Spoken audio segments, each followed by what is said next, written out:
Michael Oren is former Israeli ambassador to the U.S. and a former member of the Knesset.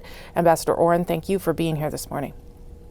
Good to be with you. Thank you. Lots going on today. I want to start, if I can, with this decision by Prime Minister Netanyahu to visit Gaza with the troops. What do you make of that decision to do that during a truce? Well, I think it's important that an Israeli leader would go and visit the troops at the front line. I think that's true in any country in a war, certainly a war that is essential for our national survival. I think probably politically it's important for Mr. Netanyahu because there's a tremendous amount of criticism of him. His poll numbers are, how should I say this, rather abysmal. So, it's important for him politically to show himself up. Israel is a country, it's not like, say, the United States where there's a commander-in-chief who's the president. The commander-in-chief of the Israel Defense Force is actually the government. And Israel goes to war on a consensual basis. You have to have a tremendous amount of legitimacy in the government in order to send the army, which is a citizens' army, off to fight. So the legitimacy of the prime minister, the person who heads that coalition, is extremely important for our ability to fight. So we are now into day 3 of this truce, Ambassador Oren. It seems as though another group of hostages has been released. How do you feel about how this is unfolding? There was that blip yesterday with some of the aid not getting through, but Egypt intervened and it went ahead. How do you feel about how the truce is unfolding?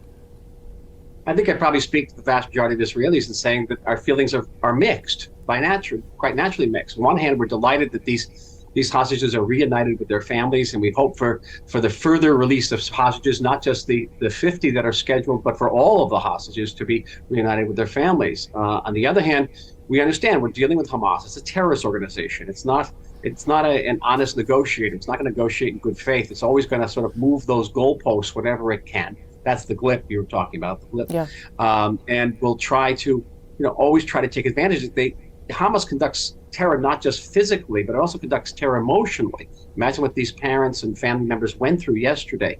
It will divide family members. It will free a child, but not the mother. Mm-hmm. And that's sort of emotional terrorism. The idea at the end of the day for Hamas, and this we have to keep in mind as part of the ambivalence, is that Hamas wants a ceasefire. It wants a permanent ceasefire, not a temporary ceasefire.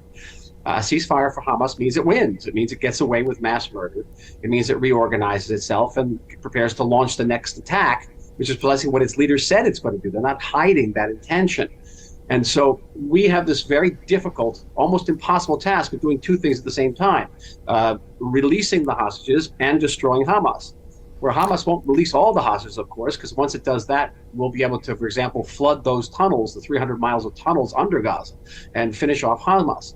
So it's extremely delicate, sort of painful balancing act that Israel has to do, all the while resisting international pressure, and I would say growing international pressure, to give Hamas that permanent ceasefire.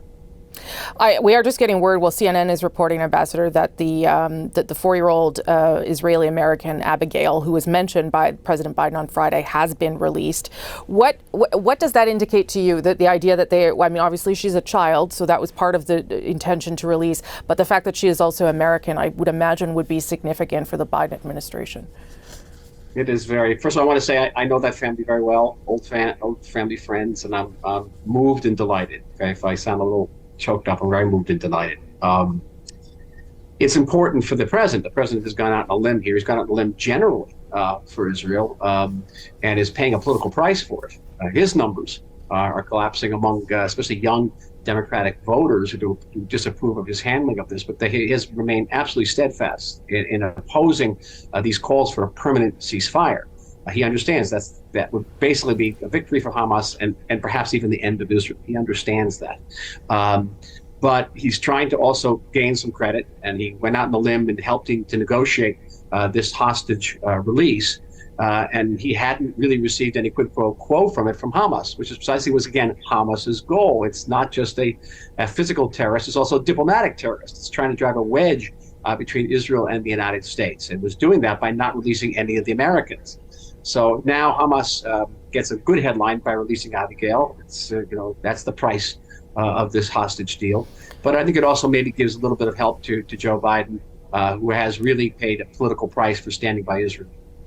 Do you think that this truce could go longer? Obviously, that is part of the deal. If hostages continue to be released, Israel will not strike back. Do you think that it could go longer? And would that be ultimately a good thing, the beginning of something that would stop the conflict?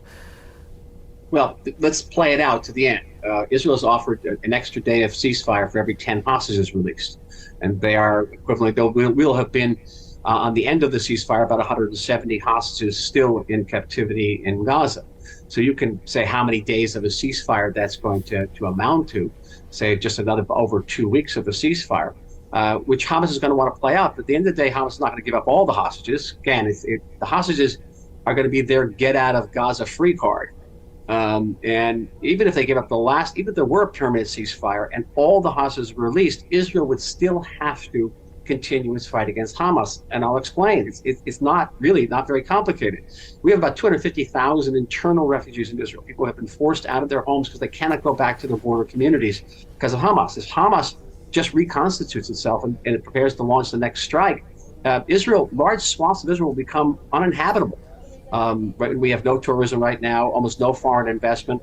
Hamas will have basically won and maybe even pose an existential threat to the state. I honestly, personally don't know how we survive this if Hamas is continuing to rule Gaza.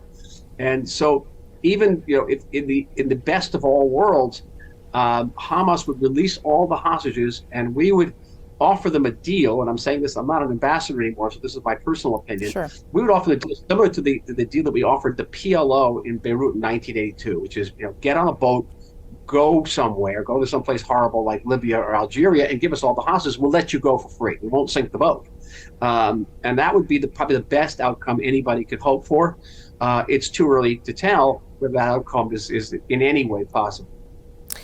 Do you think that the release of the hostages changes what's going on inside Israel? Because obviously there was an enormous amount of pressure on Benjamin Netanyahu to do more here. People were very fed up. I think that's fair to say. Does it change the way the people inside Israel respond to what's happening? Yes, it does. It's an excellent question because Hamas, they may be evil, but they're not stupid. And here they've created a precedent of Israel agreeing to a ceasefire. It'll be difficult, not impossible, but difficult for Israel to resume the fighting after these 5 days.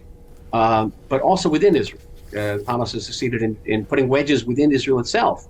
So keep in mind, say 50 hostages get out, but there's 170 remain. Those families are going to go to the government and say, wait a minute, you already agreed to a ceasefire to get those hostages out. Agree to more ceasefires to get them out. So it's creating a wedge within Israel itself.